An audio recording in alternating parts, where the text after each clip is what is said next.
کیا نہیں کر سکے اور اب ہم کیا کریں گے، کوئی ایسا پلان نہیں دیا نہ پروگرام دیا، بلکہ دونوں نے ایک دوسرے پر الزامات ہی لگائے۔ تاہم جلسے دونوں بڑے کامیاب تھے۔ پھر کل کا ایک اور جلسہ جو عمران خان صاحب کا تھا وہ تھا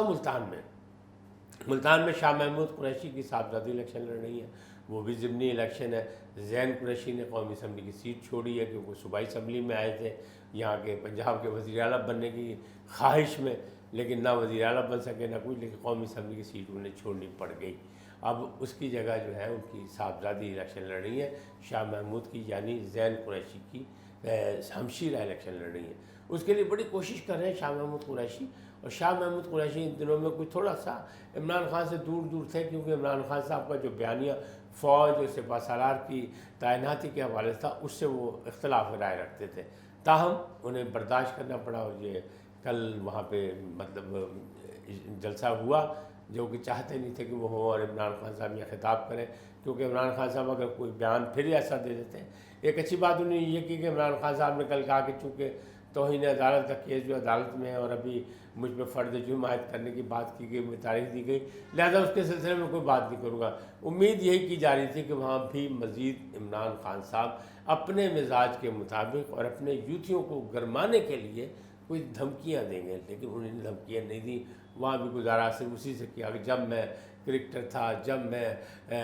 کرکٹ کھیلتا تھا، جب میں الیکشن مطلب میچ کھیلنے کے لیے گراؤنڈ میں اترتا تھا تو میں جیتنے کے لیے اترتا تھا، میں پیسوں کے لیے نہیں اترتا تھا، میں نے کبھی پیسوں کی پرواہ نہیں کی۔ لیکن یہاں پہ کوئی وہ انگوٹھی کے بیچنے کا کوئی بات نہیں، وہ پیسوں والا معاملہ تھا یا نہیں تھا، لیکن انہوں نے یہ بات کی کہ نہ میں نے پیسوں کی لالچ کبھی نہیں کی، اسی لیے اللہ تعالیٰ نے مجھے عزت دی، پیسے میرے لیے ہمیشہ ثانوی رہے۔ اور لوگ جو ہیں وہ یہ کہتے ہیں کہ لوگ جو گراؤنڈ میں اترتے ہیں وہ جیت کے لیے نہیں اترتے، ان میں وہ عزم نہیں ہوتا جو عزم مجھ میں تھا، لہٰذا مجھے اللہ تعالیٰ نے کامیابیاں دی۔ لوگ جو ہے یا تو پیسوں کے پیچھے لگ جاتے ہیں یا پھر بک جاتے ہیں۔ انہوں نے اسی طرح وہاں پہ بھی کہہ دیا کہ کھلاڑی بھی بک جاتے ہیں، جس طرح وہ صحافیوں پہ الزام لگاتے ہیں نا کہ سب لفافہ گروپ پہ صحافی بک جاتے ہیں، اسی طرح انہوں نے اپنے کھلاڑیوں پر بھی کہہ دیا، اپنے کیا ساری دنیا کے کھلاڑیوں کو الزام لگا دیا کہ ان میں جیت کی تمنا نہیں ہوتی، ان میں صرف پیسوں کی تمنا ہوتی، وہ پیسے کے لیے جاتے ہیں اور پیسے ہی حاصل کرتے ہیں، چاہے وہ جیت کے حاصل کریں، اگر جیت ہوگی تو ٹھیک، نہیں تو ویسے وہ پیسے حاصل کر لیتے ہیں۔ تو الزامات انہوں نے اسی ٹائپ کے لگائے، لیکن بہرحال کوئی نئی بات اس میں نہیں تھی کہ ملتان ایسا لگ رہا تھا کہ تھوڑے سے وہ ڈپریس ہیں کہ جو کچھ کل عدالت میں ہوا، جس انداز میں 5 ججز نے ان پہ سوال و جواب کیے، اور پھر اس میں سب سے بڑا جو مطلب بات تھی، سب سے بڑی رہی صحیح کسر جو پوری کی وہ یہ تھی کہ جب بینچ اٹھنے لگا تو عمران خان صاحب نے کہا کہ میں روسٹم پہ آ کے اپنی بات کچھ کرنا چاہتا ہوں، میں کچھ سمجھانا چاہتا ہوں، یعنی میں بھی کچھ، انہوں نے کہا نہیں ہمیں وضاحتیں نہیں چاہیے، جو کچھ سمجھائیں تو وہ آپ کے وکلا سے ہم نے پوچھ بھی لیا اور آپ کے وکلا نے ہمیں سمجھا بھی دیا۔ اور 2 جو معاون تھے عدالت کے 2، ایک تھے وہ اپنا کیا کہتے ہیں منیر صاحب، اور دوسرے جو تھے وہ تھے اپنا علی خان صاحب، تو وہ دونوں نے خاصا کچھ مطلب معاونت کی عدالت کی، بلکہ صاحب ہی کہہ دیا کہ اس میں بیل آؤٹ کر دیں، عمران خان صاحب کو چھوڑ دیں، کہ کوئی ایسی بات نہیں ہے توہین عدالت کی، لہٰذا ان کو چھوڑ دیا جائے تو بہتر ہے۔ تاہم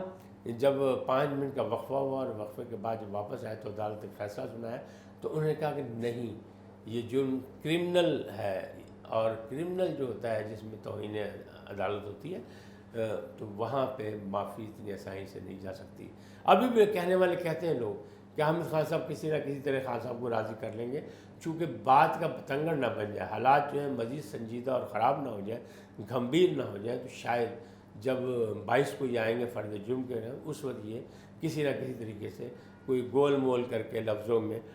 معذرت کر لیں۔ اچھی بات ہے اگر ہو جائے تو، کیونکہ بات کا بتنگڑ تو نہیں، کیونکہ سیاسی ماحول جو ہے وہ مزید جو ہے ابتر نہیں ہونا چاہیے، بلکہ افہام و تفہیم، رواداری اور برداشت کی بات آگے چلنی چاہیے، جو کہ ابھی تک نہیں چل رہی۔ تاہم حضرت صاحب کہتے ہیں، خان اعظم خان عمران خان صاحب کہتے ہیں کہ میں چوروں اور ڈاکوؤں کے ساتھ نہیں بیٹھ سکتا، یعنی نون لیگ کے ساتھ نہیں بیٹھ سکتا، پاکستان پیپلز پارٹی کے ساتھ نہیں بیٹھ سکتا۔ یقیناً ان کے دل میں یہ سوال اٹھتا ہوگا تو پھر میں پرویز الہی کے ساتھ کیوں بیٹھا ہوں، یا کوئی نہ کوئی یوتھیا ان سے پوچھ سکتا ہے کہ پھر آپ نے تو ان کو بھی ڈاکو کہا تھا، تو وہ کہہ دیں گے وہ چور تھے، یہ ڈاکو ہے، تو ڈاکوؤں کے ساتھ تو میں نے نہیں کہا، میں چوروں کے ساتھ نہیں بیٹھ سکتا، نون لیگ کے ساتھ اور پیپلز پارٹی کے ساتھ۔ بہرحال یہ یو ٹرن خان صاحب کی صلاحیتوں کا ایک شاہکار ہے یہ بھی، کہ جب وہ دل چاہے یو ٹرن لے جائیں، اور وہ کہتے ہیں یہ بہت زیادہ انسان میں جس میں بہت زیادہ فیصلے کرنے کی پاور ہوتی ہے، وہ لوگ ایسا فیصلہ کرتے ہیں، یو ٹرن لیتے ہیں کہ اپنے فیصلے بدل لیتے ہیں حالات اور واقعات کے مطابق۔ لہذا خان صاحب اسے صلاحیت سمجھتے ہیں، آپ یا میں نہیں سمجھتے تو اس سے کوئی پرواہ نہیں ہے، کیونکہ ان کا اپنا مشن ہے، ان کے اپنے راستے ہیں، ان کی اپنی سیاست ہے۔ آپ ان کی ٹوٹل سیاست دیکھ لیں تو یہ سوشل میڈیا کی سیاست ہے، یہ موجودہ جدید دور کی سیاست ہے۔ اس میں انہوں نے میڈیا کو نظر انداز کیا، میڈیا کو نقصان پہنچایا، میڈیا ہاؤسز کو تباہ کیا، میڈیا ملازمین کو تباہ کیا، لیکن ماشاءاللہ ان کی گڈی چڑھی ہے کیونکہ سوشل میڈیا ان کے ساتھ ہے اور وہ سوشل میڈیا کے چاہنے والے ہیں۔ تو لوگ یہ کہہ رہے ہیں، اب دیکھیں اس میں فیصلہ جو معاملات جو ہے سامنے، ایک اور بات جو آئی سب سے بڑی کہ الیکشن کمیشن نے الیکشن جو تھے 9 سیٹوں کے وہ ملتوی کر دیے، اور ان کا کہنا یہ ہے کہ چونکہ ملک میں سیلابی صورتحال اچھی نہیں، اس کی وجہ سے لوگ بہت متاثر ہوئے ہیں اور 60% رقبہ جو ہے پاکستان کا متاثر ہے، لہٰذا الیکشن ممکن نہیں۔ تاہم عمران خان کا موقع ہے کہ لو جی الیکشن سے بھاگ گئے، میں جیل جانے سے گھبراتا نہیں، لیکن حکومت جو ہے وہ الیکشن سے گھبرا رہی ہے۔ دوسری جانب بلاول بھٹو زرداری کہتے ہیں یہ لاڈلے کو رعایت دی گئی ہے، اور ایسی رعایت کب تک ملتی رہے گی؟ انہوں نے بھی ایک سوال اٹھایا کہ جو الیکشن ملتوی کی گئے، کیونکہ عمران خان صاحب نے 9 کے 9 سیٹوں پر خود الیکشن لڑنے کا فیصلہ کیا۔ اب یہ بھی ایک بڑا اہم اور دانشورانہ فیصلہ ہے کہ 9 کی 9 سیٹوں پہ آپ خود الیکشن لڑیں گے۔ ٹھیک ہے، آپ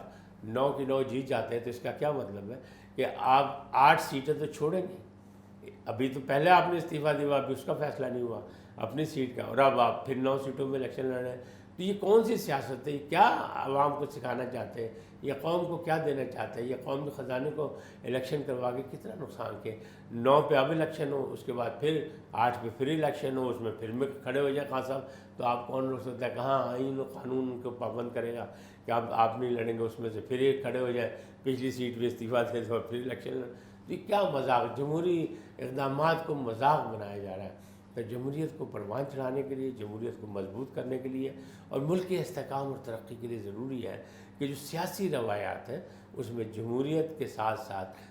جو ہے نا رواداری اور برداشت کا بھی مظاہرہ کیا جائے۔ آج اتنا ہی، پھر ملیں گے کسی اور موضوع کے ساتھ۔ اللہ نگہبان۔